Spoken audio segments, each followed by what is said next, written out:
Olá, turma da ESA. Vamos iniciar aqui uma aula dando continuidade ao nosso assunto de funções. Vou falar hoje sobre função inversa, tá bom? Função inversa é o seguinte, pessoal. Para ficar uma coisa mais clara e mais direta para vocês, eu não vou ser muito formal com a estrutura algébrica, não. Eu vou logo no exemplo numérico, que isso vai ajudar bastante aí vocês. Veja bem, bora lá. Bora supor que eu tenho aqui a minha função f, uma função que vai do A ao B. Esse conjunto A é o conjunto de partida da função, que recebe o nome de domínio. E o B é o conjunto de chegada, né? O conjunto de chegada que recebe o nome de contradomínio.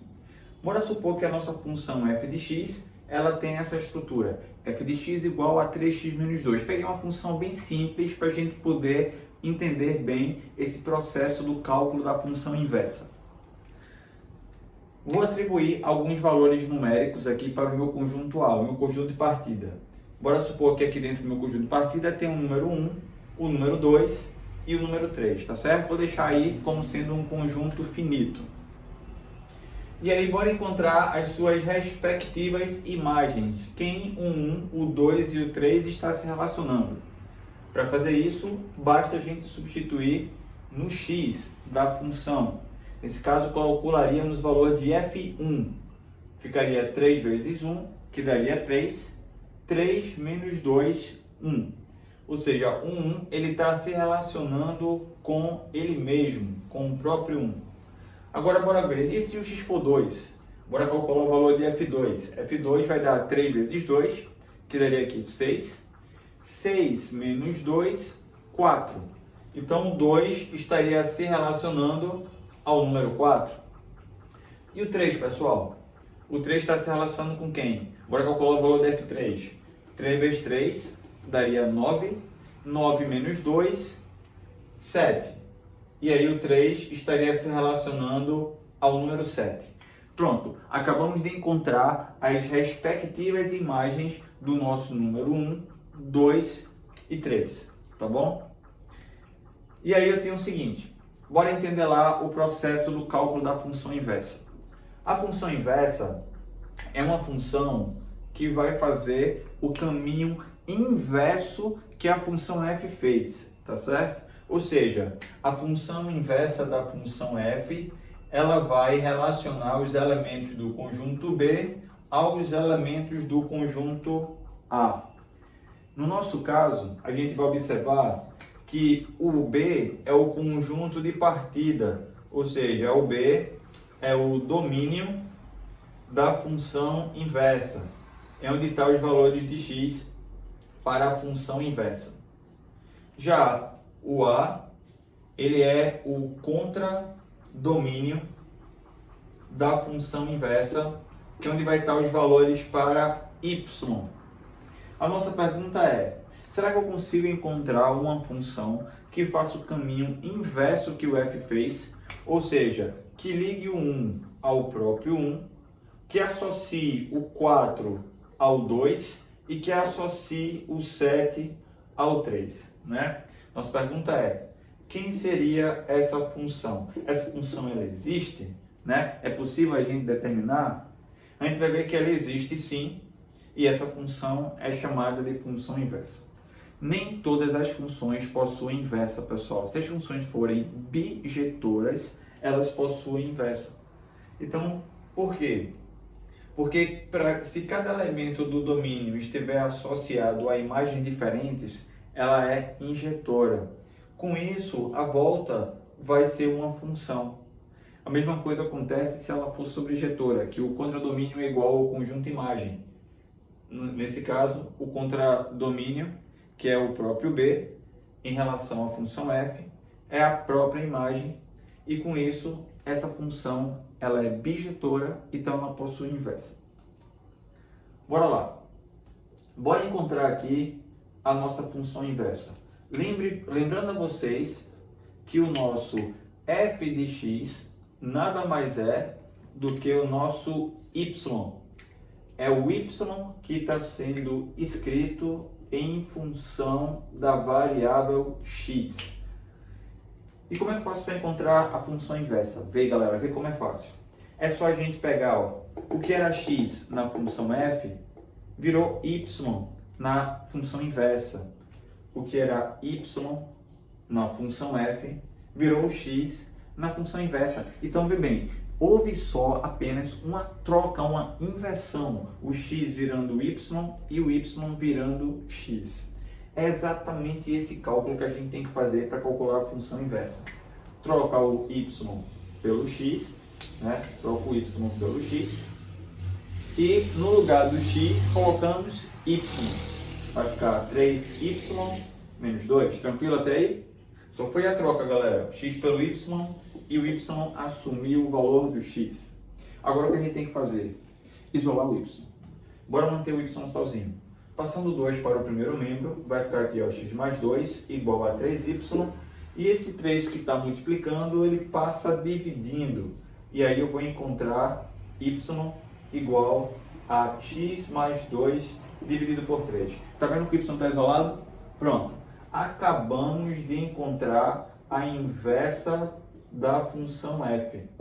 A inversa da função f é x mais 2 dividido por 3. Bora lá, bora testar, bora conferir aqui no nosso diagrama se essa é realmente a nossa função inversa.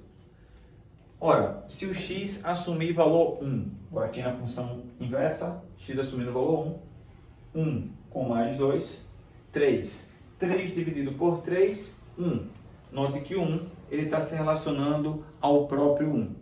Agora, se o x assumir valor 4, 4 com mais 2, 6. 6 dividido por 3, 2. Ou seja, o 4 está se relacionando ao 2. Agora, bora ver se o 7 vai estar se relacionando ao 3, pessoal. Vê bem. 7 com mais 2, 9. 9 dividido por 3, 3. Pronto. O 7 se relacionou com 3. Acabamos de encontrar a função que faz o papel inverso do que a função f faz. Tudo bem? Associando os elementos do conjunto B aos elementos do conjunto A. Então, nesse nosso exemplo, acabamos de encontrar a inversa da função f. Bora lá, bora pegar um exemplo um pouquinho mais complexo do que o anterior. Aqui eu tenho uma função, né, cuja estrutura ela é fracionária, né, ela tem variável no denominador. E aqui ele diz que a nossa função, o x, pode assumir qualquer valor real, com exceto o resultado de 5 terços. Por que o x não pode ser 5 terços? Porque 5 terços zeraria esse denominador. Se a gente substituir o valor 5 terços, vai zerar o denominador da função. E aí, zerando o denominador, em cima vai dar um número que não é zero. Quando eu divido por zero, causa um erro na estrutura matemática, né? Porque não existe uma divisão por um número não nulo dividido por zero.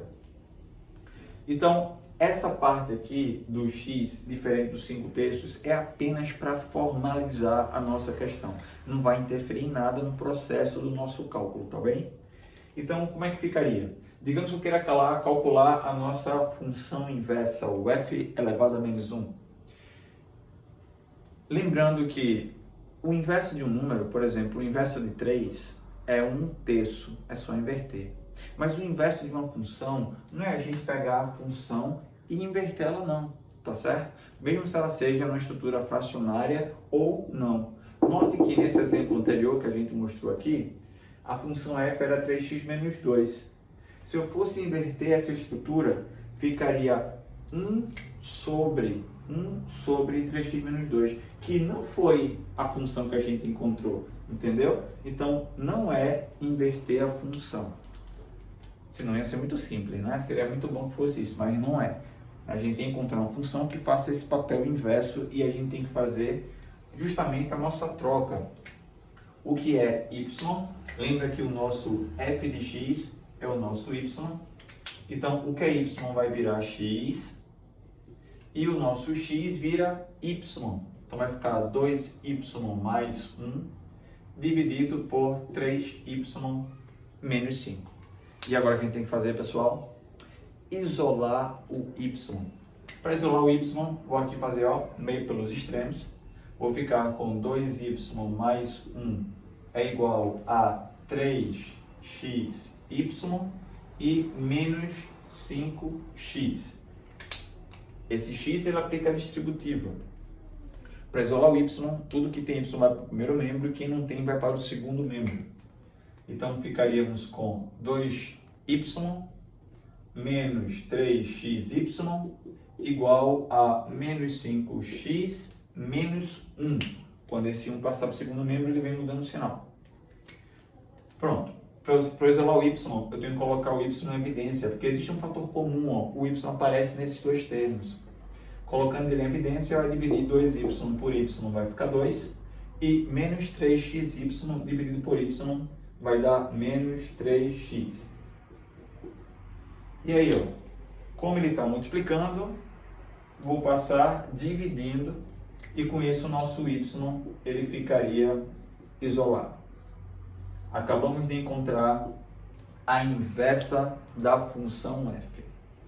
Turma, vê bem, isso aqui poderia estar lá dentro das alternativas do nosso concurso, mas é muito mais provável que dentro das alternativas do concurso não apareça essa resposta e sim esta outra. Note que nessa nossa estrutura a gente tem muitos elementos com sinais negativos. Eu tenho mais números negativos do que números positivos. Se a gente multiplicar o numerador e o denominador por menos 1, note que eu estou pegando um número não nulo dividido por ele mesmo. Então, isso aqui vai dar 1 como resultado. E multiplicar por 1 não vai alterar em nada o meu resultado final. Isso é só um artifício que a gente vai fazer, é um truque, apenas para a gente escrever a nossa estrutura em uma forma mais elegante, né? Digamos assim, mais bonita, mais limpa. Então, feito isso, ó, ficaríamos assim, ó, 5x positivo mais 1 dividido por, tá vendo que o 3x ele está negativo, mas como ele está multiplicando por menos 1, ele vai ficar positivo. E o 2 que ele está positivo vai ficar negativo. Eu só estou mudando a ordem, né? Porque também é muito mais comum aparecer os termos positivos, ele vindo na frente da estrutura. E aí, eu só vou formalizar aqui, dizendo que o x não pode ser 2/3, porque 2/3 é o valor que iria zerar o nosso denominador. Pronto, acabamos de isolar o y, acabamos de encontrar a inversa da nossa função. Ok? Pronto, turma. Vamos analisar agora como é que funciona uma função inversa graficamente, ou até melhor, como encontrar a inversa de uma função dado um certo gráfico. Bora lá. Temos aqui o nosso eixo y, né, que é o eixo das ordenadas, o eixo x, que é o eixo das abscissas, e aqui está a minha função f. Bora supor que a minha função f seja representada graficamente por essa curva, tá bom? Para encontrar a inversa de uma função, sabendo o gráfico dela, é bem simples. Primeiro você vai traçar aqui, ó, essa retinha que eu estou passando aqui em azul. Essa reta é uma função do primeiro grau, cuja estrutura é y igual a x. Essa função ela tem um nome especial, é chamada função identidade. O que essa função ela tem de importante? Ela é a bissetriz dos quadrantes ímpares. Lembra que eu tenho aqui ó, o primeiro quadrante, o segundo quadrante, o terceiro quadrante e o quarto quadrante. Então ela é bissetriz do primeiro e do terceiro. E a bissetriz ela vai dividir o ângulo ao meio. Como o nosso ângulo entre os quadrantes é de 90 graus, temos aqui dois ângulos de 45. Veja bem, bora supor que a nossa função f ela passe pelo ponto 1 e 3. Digamos que o par ordenado dessa função f, por onde ela passa, um dos pontos seja o par ordenado 1 e 3. Se o x assumir o valor 2, o f vai passar em um outro valor, né? Que seria esse outro par ordenado daqui, que vamos supor que seja 2 e 4. Pronto, então eu tenho aqui dois pontos por onde a minha função f passa. Esse primeiro ponto é representado por esse primeiro par ordenado, x igual a 1, y igual a 3. E o segundo ponto é o x igual a 2, y igual a 4. Lembra que a função inversa há uma inversão de papéis. O que era x vira y, o que é y vira x. Então, se a minha função f passa pelo ponto 1 e 3, a inversa vai passar pelo ponto 3 e 1. Se a função f passa pelo 2 e 4, a inversa passa por 4 e 2. Então, bora marcar esses pontos no nosso gráfico.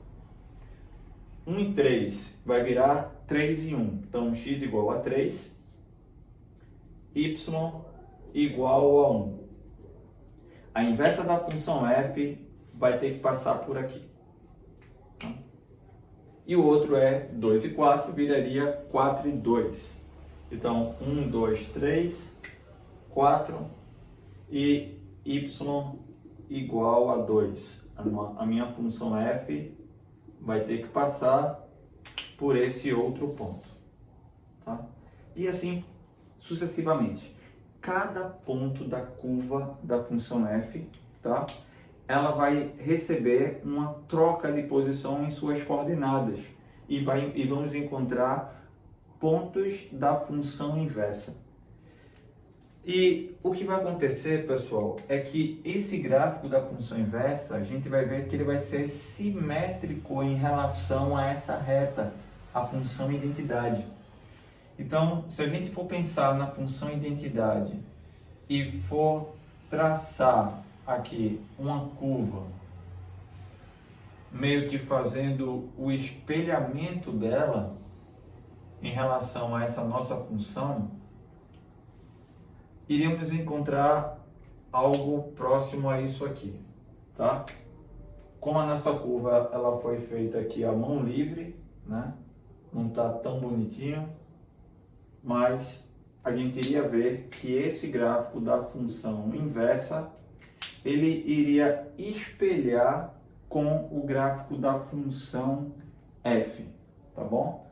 Então, para descobrir o gráfico da função inversa, dado o gráfico de uma função qualquer, basta fazer esse espelhamento com o eixo, com a reta y igual a x, né? Com esse eixo, que a gente encontra o gráfico da inversa. Bora ver um exemplo 2 aqui. Ó, eu vou trabalhar com uma função que tem uma estrutura bem conhecida aí, que a gente já viu aí no segundo grau, que é a função exponencial. Então, esse gráfico preto aqui, ele está ilustrando o exemplo de um gráfico de uma função exponencial. Novamente, traçou aqui a bissetriz dos quadrantes ímpares, que é a reta y igual a x, e bora fazer o espelhamento desse gráfico preto em relação a essa reta. Veja bem, note que o gráfico da exponencial aqui, ele está dando um rasante no eixo x. O eixo x é chamado de assíntota, é onde a minha curva vai tendendo a se aproximar. Então, quando a gente pega essa curva e faz o espelhamento com essa reta y igual a x, iríamos encontrar algo próximo a isso aqui. Uma curva que vai se aproximando do eixo y, tá certo? E essa partezinha de cá, quando refletida, daria continuidade no nosso gráfico, tá? Daria continuidade ao nosso gráfico. Note que esse gráfico ele está sendo espelhado, né? Ele é simétrico à reta y igual a x. Se tiver ruim de visualizar, aconselho a todos aí, ó, alinhar, como diz vovó, o pau da venta com essa reta y igual a x. E aí você consegue, né, inclinando um pouquinho a cabecinha, visualizar melhor essa simetria. E com isso a gente conclui essa primeira etapa que envolve a função inversa.